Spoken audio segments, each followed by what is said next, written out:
প্রায় 1914 সাল নাগাদ বাংলা সাহিত্যের ইতিহাসে এক অনবদ্য সাহিত্য পত্রিকার আবির্ভাব হলো।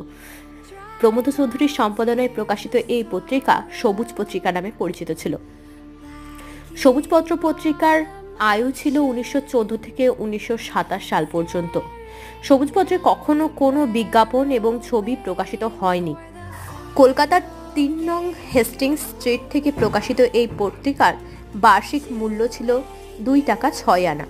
বাংলা সাহিত্যের ইতিহাসে সবুজপত্র একদিকে এমন অনবদ্য অবদান রেখেছে, তেমনি উপহার দিয়েছে বীরবরকে।